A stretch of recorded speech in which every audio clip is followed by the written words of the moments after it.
নমস্কার, কে যে একদম আর ভাল লাগে না কাজ করতে করতে আমি হাঁপিয়ে উঠলাম। আরে বস, তুমি পৃথিবীতে কেন এসছো? একটা পারপাস নিয়ে তুমি এসছো, কাজটাকে তোমার করতে হবে বস। তুমি যদি কাজকে ফাঁকি দাও, কাজ তোমাকে কিন্তু ফাঁকি দেবে, এবং একদিন দেখবে তোমার এই পৃথিবীতে প্রয়োজন ফুরিয়ে গেছে, তুমি এই গ্রহ থেকে অন্য গ্রহে চলে গেছো।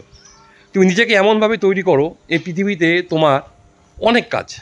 তুমি দেখো, চীনের প্রেসিডেন্টকে দেখো, রাশিয়ার প্রেসিডেন্টকে দেখো, আমাদের নরেন্দ্র মোদীকে দেখো, আমাদের যে অজিত দোভালকে দেখো, তারা এত বয়স কিন্তু তারা কি অ্যাক্টিভ। মানে বিজি হয়ে লাভ নাই, এখন হতে হবে আপনাকে অ্যাক্টিভ।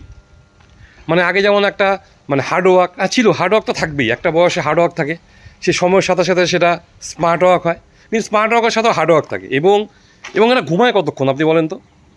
আপনি দেখবেন যে কোনো মিটিং চলছে, অমিত শাহকে দেখেন, ট্রাম্পকে দেখেন, আপনি রাশিয়ার পুতিনকে দেখেন, এদের ঘুমায় কখন? এরা অ্যাকচুয়ালি এদের ঘুমটা এমন না, মানে আমি এটা স্টাডি করে দেখলাম, আমরা যেমন 8 ঘন্টা ঘুমাই, এরা 4 ঘন্টা যে ঘুমায় সেটাকে 8 ঘন্টা, ঘুমটা 4 ঘন্টায় ঘুমায়।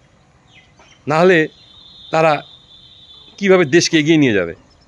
এখন আর আগের দিন নেই বস, যে 9টার সময় আমি ঘুম থেকে উঠলাম, আমি কাজে শুরু করছি, দেখবা 9টার মধ্যে তোমার কাজ অন্য কেউ করে দিয়ে চলে গেছে। আমি অনেক রাত্রি ঘুমাই, আমার শরীর কিন্তু ক্ষয় হচ্ছে। আমাদের একটা সময় থাকে রাত্রে, যে সময়টা থেকে আমাদের শরীরে আমাদের কাজ করে, শরীর কাজ করে, আমার যে সারাদিনে যে আমার ক্ষয় হচ্ছে সেটাকেও ঠিক করে। হ্যাঁ, ওই সময়টায় আমি জেগে আছি। দেখবেন লেট রাইজার যারা থাকে না, তাদের দেখবেন দুনিয়ার রোগ তাদের ঘিরে ধরছে। আর শরীর থাকবে, রোগ থাকবে না, সেটা তো হয় না। শরীর একটা মেশিন, তো রোগ থাকলেও সেটাকে কন্ট্রোল করতে হবে, নিয়মিত ডাক্তার দেখাতে হবে, টেস্ট করতে হবে। হ্যাঁ, আমাকে সময়োপযোগী সিদ্ধান্ত নিতে হবে। তো এখন চিকিৎসা অনেক উন্নত চিকিৎসা। হ্যাঁ, এবং জীবনে 2টা জিনিস তো খুব দরকার, একটা হচ্ছে হেলথ ইন্স্যুরেন্স, আর একটা হচ্ছে লাইফ ইন্স্যুরেন্স। লাইফ ইন্স্যুরেন্সের কথা এই কারণে বলি যে আমি যদি না থাকি তাহলে আমার ফ্যামিলি কীভাবে চলবে, গ্যাপ ইনকাম এটা। আর হেলথ ইন্স্যুরেন্স এটা তো চলবেই। আপনি নার্সিংহোমে ভর্তি হলে আপনি দেখবেন যে কী অবস্থা।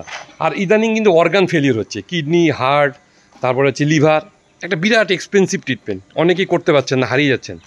এবং নিজেকে না ভালোবাসতে শিখুন। নিজের শরীরে সবসময় কিন্তু একটা জানান দেয় যে আমার কী প্রবলেম, আমার শরীরে কিন্তু একটা জানান দিবে। শরীর কিন্তু একটা সিগন্যাল দেয় যে একটা লোকের স্ট্রোক কিন্তু ফট করে হয় না, তাই কিন্তু ইন্ডিকেশন দেয়, বডি ইন্ডিকেশন দেয়। এটা কিন্তু ভাবতে হবে, আপনার নিজের শরীরকে চিনতে হবে, নিজের মনকে চিনতে হবে, নিজেকে চিনতে হবে।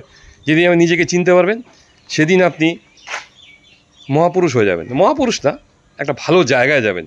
ভালো থাকাটা আপনার নিজের কাছে। এবং দেখবেন পৃথিবীতে বহু কথা আছে যেগুলো কথা আপনি কাউকে শেয়ার করতে পারবেন না, আপনার স্ত্রীকেও পারবেন না। হ্যাঁ, সেই জিনিসগুলোকে অ্যাবজর্ব করতে হবে এবং টেক ইট ইজি এইভাবে নিতে হবে। নিজেকে বিজি ভাববেন না, ভাববেন বিজি, ইজি ভাববেন। I am easy, I am easy, I am easy. ভালো থাকবেন, নমস্কার।